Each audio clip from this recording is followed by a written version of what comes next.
Olá pessoal, na aula de hoje a gente vai tentar fazer o mesmo esquema que a gente faz na sala de aula, né? Por conta aí do coronavírus, a gente está precisando adaptar as nossas aulas, então eu vou tentar fazer exatamente como se eu estivesse na sala de aula, mas a gente vai fazer isso em formato de vídeo. E as dúvidas que vocês possam ter, vocês podem me mandar por e-mail, combinado? Então vamos lá. Na aula de hoje, a gente vai falar, na aula de história, né? A gente vai falar sobre a psicofísica e a influência da fisiologia. Então, qual é a minha ideia? Vou ler exatamente como a gente faz na sala, vou ler alguns slides, depois que eu ler alguns slides, só para vocês contextualizarem. Importante que vocês também acompanhem, eu já postei os slides para vocês no AVA, então vocês já têm esse material, vocês vão apenas acompanhando aí comigo, e aí eu vou parando, interrompendo e comentando e gerando mais reflexões sobre essa temática, tudo bem?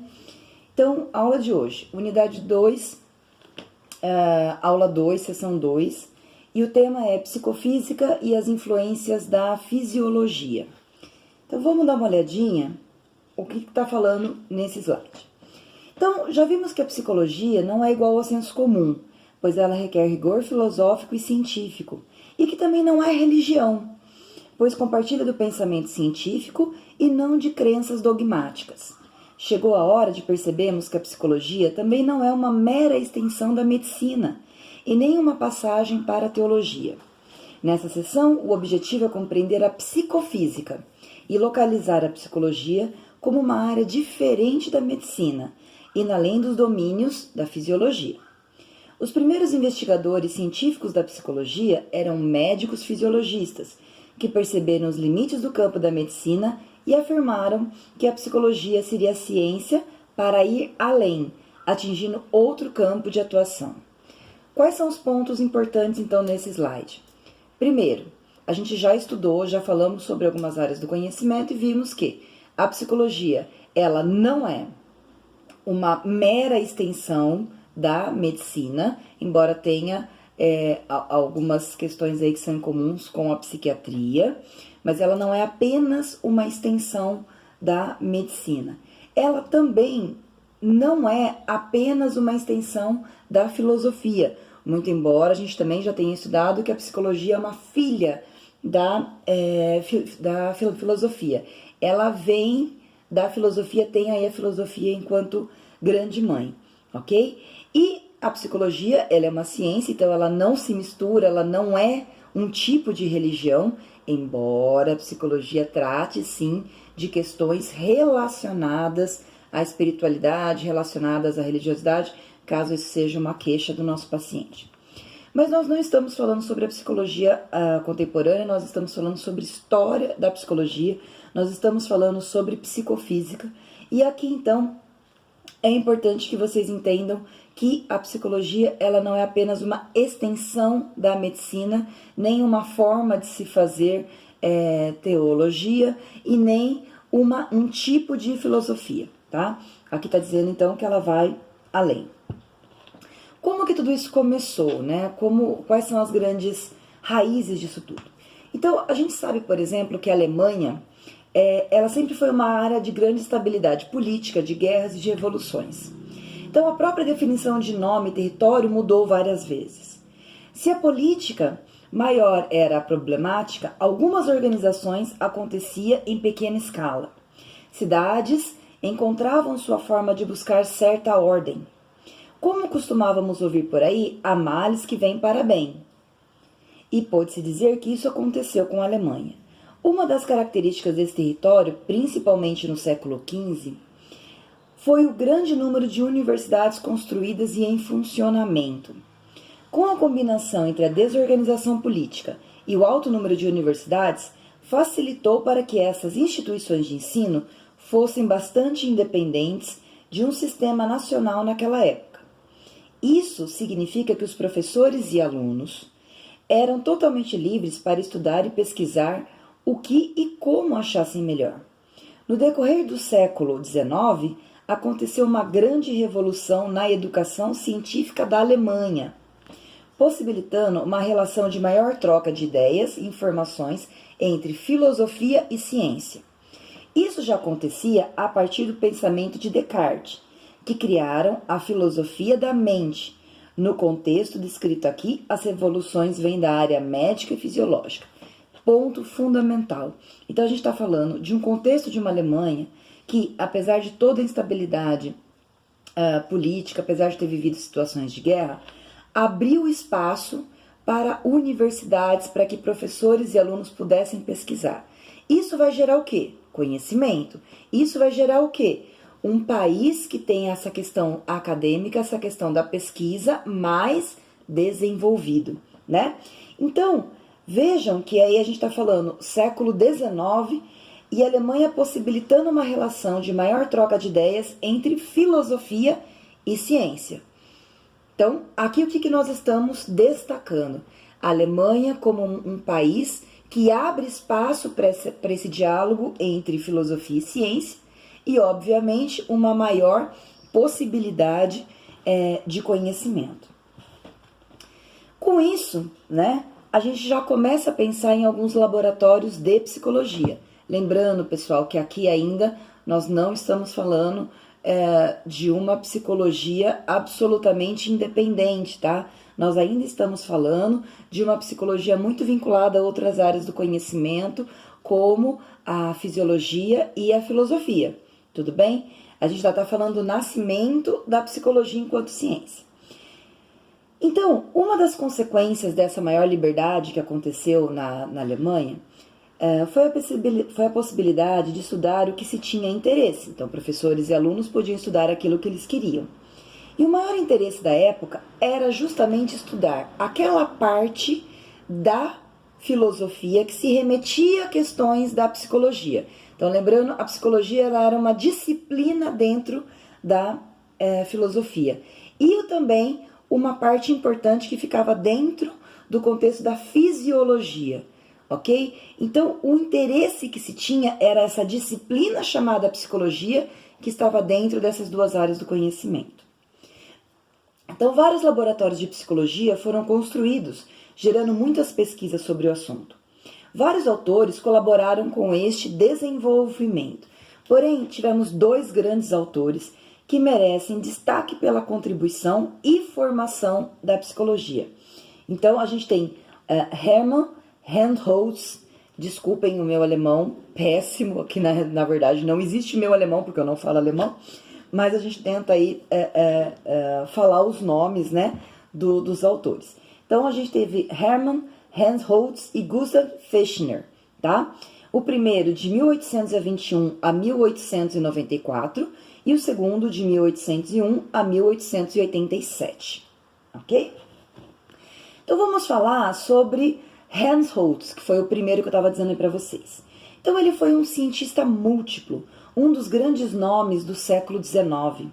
Suas pesquisas foram influentes na física, na fisiologia e na psicologia. Ele guiava-se pelo princípio do mecanicismo, nós já estudamos isso nas aulas passadas, né, enquanto ainda estávamos aí fazendo aulas presenciais. Então guiava-se pelos princípios do mecanicismo, reducionismo e determinismo. Para ele, os órgãos do sentido funcionavam da mesma forma que uma máquina, o que possibilitava a aplicação destes princípios. Um dos fenômenos que entregava a fisiologia da época era a transmissão de impulsos nervosos elétricos pelo organismo. Para Helmholtz, seu funcionamento era semelhante ao telégrafo e, assim, direcionou pesquisas que pretendiam investigar como se dava essa transmissão. Futuramente, essas mesmas pesquisas foram utilizadas para o desenvolvimento do telégrafo sem fio e do rádio, tá? Então vejam que esses conhecimentos que foram sendo gerados na Alemanha, nessa época de maior liberdade, né, para a pesquisa, além de contribuir bastante para a área da psicologia, também foi contribuir para outras áreas, inclusive para o desenvolvimento do telégrafo sem fio e do rádio. Então, qual era a principal preocupação de Helmholtz? O que ele gostaria de entender era como acontecia a transmissão dos impulsos nervosos elétricos pelo organismo. De que maneira se dava isso? E a única forma de se compreender isso era através de pesquisas. tá? Então, o primeiro ponto que a gente precisa entender por aqui é que a gente está falando do século XIX, um dos nomes muito importantes aí do nascimento da psicologia enquanto ciência, psicologia querendo, né, nascer enquanto ciência, foi Hermann Helmholtz. E o que ele queria entender era como se dava a transmissão dos impulsos nervosos elétricos pelo organismo, ok? Isso é o que vocês precisam saber por enquanto. Com sua atividade teórica e experimental, Helmholtz era a favor de que os cientistas não apenas estudassem, mas produzissem aparelhos e máquinas que pudessem controlar as variáveis de uma pesquisa ou interferissem diretamente no fenômeno pesquisado. Então, para ele, a ciência tinha de ser prática. A ciência ela precisava gerar praticidade, precisava atuar de maneira prática na vida das pessoas. Ela não deveria ser apenas, única e exclusivamente teórica, né? Ou se restringir apenas ao ambiente acadêmico. Com isso, ao estudar a visão, Helmholtz produziu uma série de equipamentos utilizados até hoje para fazer exames oftalmológicos. Ao estudar a audição, produziu instrumentos de ressonância que fez vários dos sons típicos da música eletrônica e efeitos especiais que conhecemos até hoje. Olha que coisa interessante. Com essa filosofia científica, Helmholtz criou uma forma de medir o tempo de reação de um músculo ao estímulo de um neurônio, a partir de um experimento com a perna de um sapo. Ele estimularia com um choque um neurônio e conseguiria medir o momento exato da contração muscular. Foi a primeira medição empírica da transmissão neuronal. Então vejam, ele queria entender como se dava a transmissão neuronal das conexões elétricas para o nosso organismo. E ele foi pesquisar isso e utilizou o experimento com a perninha de um sapo. Então ele emitia um pequeno choque e percebia qual era o tempo de reação que a perninha do sapo demorava para se contrair ou fazer o movimento para levantar, né? Então foi exatamente assim que ele conseguiu calcular o que nós conhecemos, né, pelo chamado tempo de reação. Até então, os cientistas acreditavam que essa transmissão fosse praticamente imediata. Mas os dados de Helmholtz, porém, trouxeram a medida de 27 metros por segundo, que, embora seja bastante rápida, é bem mais lenta do que se imaginava. Então, aí a gente já vê um avanço da ciência, dos experimentos, medindo o tempo de reação, o que foi bastante importante para a psicologia, enquanto ciência. Em seres humanos, ele percebeu que esse número trazia uma grande variação de uma pessoa para outra e até na mesma pessoa em duas testagens diferentes, o que fez com que distinguisse de novos experimentos com humanos. Helmholtz para desenvolver estudos diversos, uma vez que esse foi um dos primeiros trabalhos de pesquisa de processos psicofisiológicos. Por causa disso, também deixou um grande legado de metodologia científica, ou seja, de formas bastante práticas e rigorosas para o estudo da psicologia científica. Seu trabalho, assim como o de Fechner, fortaleceu o contexto para que surgisse a psicologia experimental. Então, vamos entender, a gente está falando tudo até agora de um nascimento, de uma necessidade, de uma época que, a partir desses estudos, foi ganhando cada vez mais peso para que nós tivéssemos o nascimento de uma psicologia científica. Ainda estamos falando de uma fisiologia, tudo bem? Então, já que nós ainda estamos falando de fisiologia, vamos entender a fisiologia de uma maneira um pouco mais próxima, tá? Para os fisiologistas, o que une homem ao mundo são as sensações. Por isso, elas eram seu maior objeto de estudo. Então, os fisiologistas tinham um grande interesse em estudar sensações. Sensação é a tradução fisiológica do que é captado pelos órgãos do sentido. Então, não se esqueçam dessa definição. Então, a sensação é tudo aquilo que é captado pelos órgãos do sentido e chega até o nosso cérebro. Então, quais são os órgãos do sentido? Visão, audição, tato, olfato, né, visão. Então, todos esses são os nossos órgãos do sentido. Desculpem, pessoal. Lembra-se de que Descartes dizia não confiar nos sentidos porque eles nos enganam? Não é interessante pensar sobre isso? Pessoal, vocês se lembram da aula que nós falamos sobre a questão da modernidade? Nós ressaltamos a famosa frase de Descartes que dizia: penso, logo existo. Nessa aula eu expliquei para vocês qual era o significado dessa frase, qual era o contexto, lembrando que a gente sempre tem que entender qual é o espírito da época para a gente entender a frase de um determinado filósofo ou de um determinado autor, tá? Então, vejam, Descartes dizia que nós não deveríamos confiar na nossa sensação para entender o mundo. E aqui a fisiologia já diz que a sensação é exatamente a tradução fisiológica do que é captado pelos órgãos do sentido. Nós captamos, nós compreendemos o mundo através dos órgãos do sentido. Num ponto de vista mecanicista, acreditava-se que os órgãos do sentido produziam o mundo exterior com exatidão para o mundo interior. Com o tempo, identificaram que aquilo que percebemos não é exatamente igual ao mundo externo. Porém, o mundo continuava existindo e sendo comum a todos. Nessa época, os pesquisadores ficaram intrigados com isso e resolveram estudar melhor essa relação entre mundo externo e o que é percebido por eles. Ou seja, aquilo que acontece no mundo externo e que é captado pelos nossos órgãos do sentido. Ele nos diz exatamente algo sobre o mundo, então eles seriam capazes de nos dizer a verdade sobre o mundo externo, ou eles iriam nos dar uma informação sobre a nossa própria percepção deste mundo externo.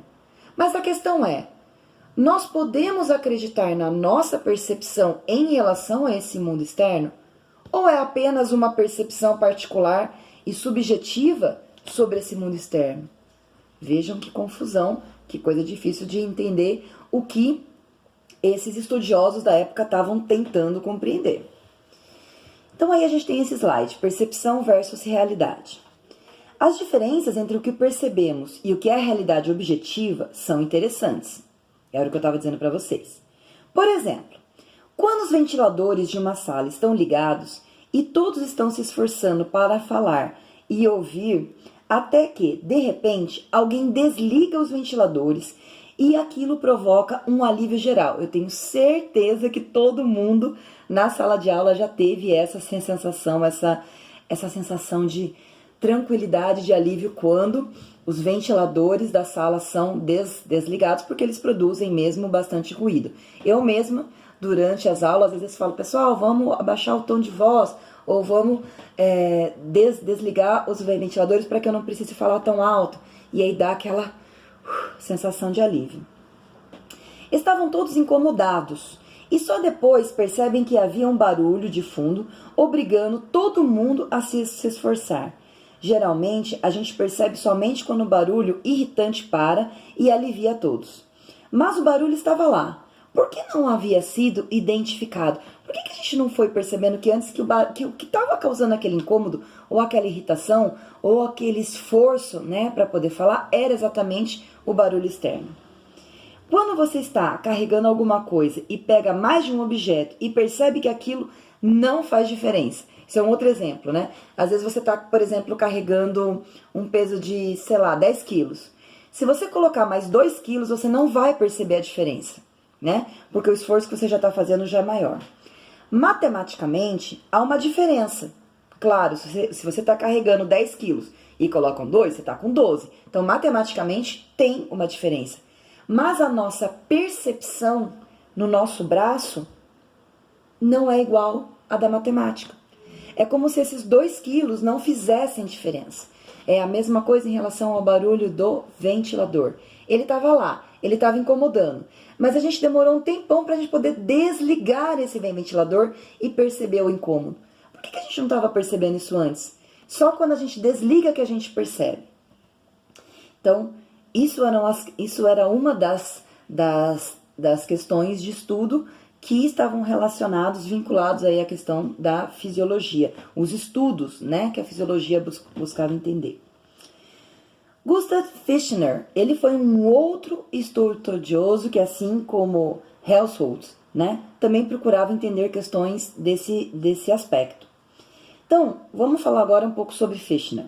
As pesquisas da época estimularam os estudiosos em psicologia, assim como futuros pesquisadores também. Isso porque eles consideravam que esse espaço entre o físico e o metafísico não poderia ser estudado nem pela medicina, nem pela filosofia. A psicologia criava seu espaço próprio, que outras áreas do saber não estudariam.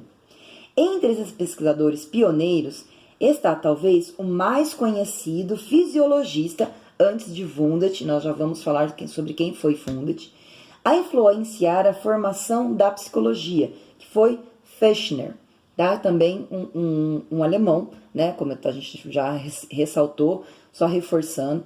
Então, as primeiras pesquisas em psicologia científica aconteceram na Alemanha, ok?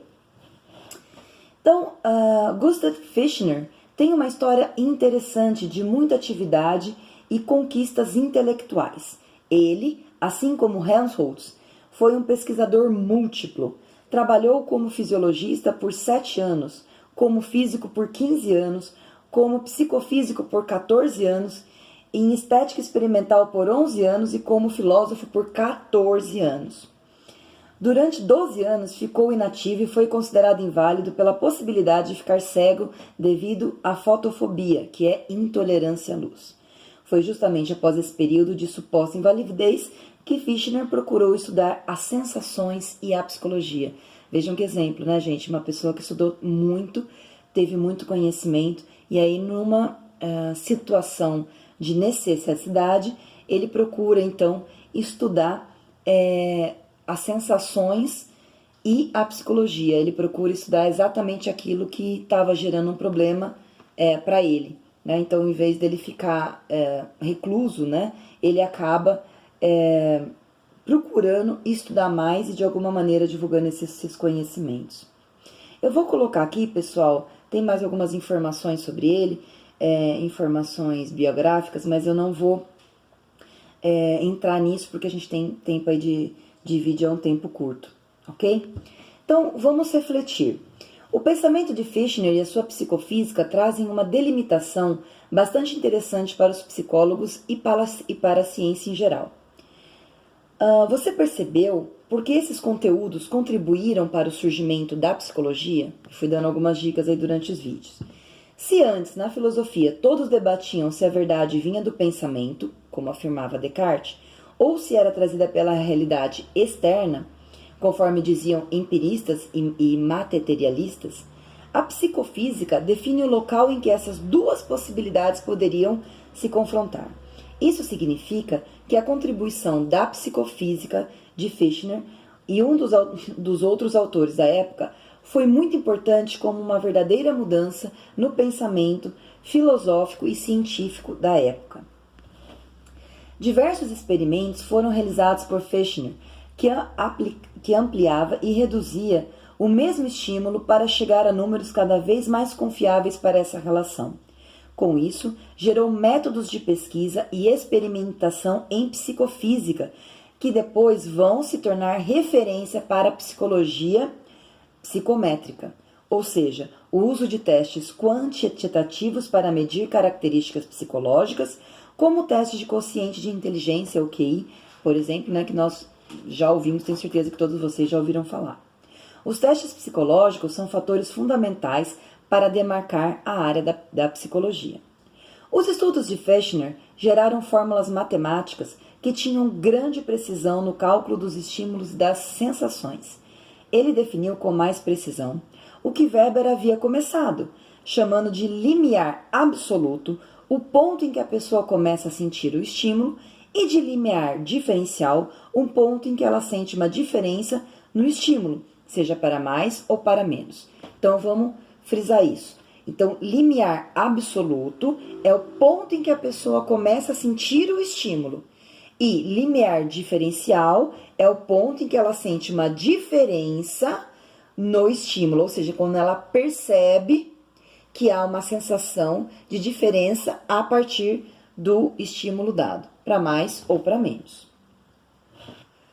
Entre as conclusões científicas e filosóficas a que Fechner chegou, talvez a sua principal observação tenha sido a de que o físico, o corpo, e psíquico, mente, sejam apenas dois modos diferentes de se olhar para a mesma realidade. Ou seja, o mesmo fenômeno pode ser visto como físico ou psíquico. Este conceito foi chamado de paralelismo psicofísico, que é a noção de que o que acontece no corpo acontece paralelamente na mente, e também o que acontece na mente acontece paralelamente no corpo, tá? Então, não esqueçam de compreender o que significa paralelismo psicofísico de Fechner. Então, aquilo que acontece no corpo acontece na mente, o que acontece na mente também acontece no corpo. Isso para nós, hoje, pessoal, é muito banal, é muito comum, tá? Mas se a gente for pensar que naquela época não era, né? Isso traz grandes informações e grandes contribuições aí, então, para o nascimento da psicologia enquanto ciência. Pessoal, então assim, essa é a nossa aulinha reduzida, né? Super resumida. Aí tentei fazer no máximo 30 minutos para conseguir postar o vídeo para vocês. É fundamental que vocês leiam, tá? Os slides, que vocês leiam o livro didático de vocês e que vocês realizem as atividades de pré e pós-aula que já constam no AVA, uma vez que essa é uma disciplina AMI, tá bom? Se vocês tiverem dúvidas, se ficou alguma questão que não foi compreendida, por favor, manda para mim essas informações no e-mail, vocês já têm o meu e-mail, para que a gente possa continuar tirando as dúvidas e manter o semestre, tá bom? Beijo para vocês e até a próxima.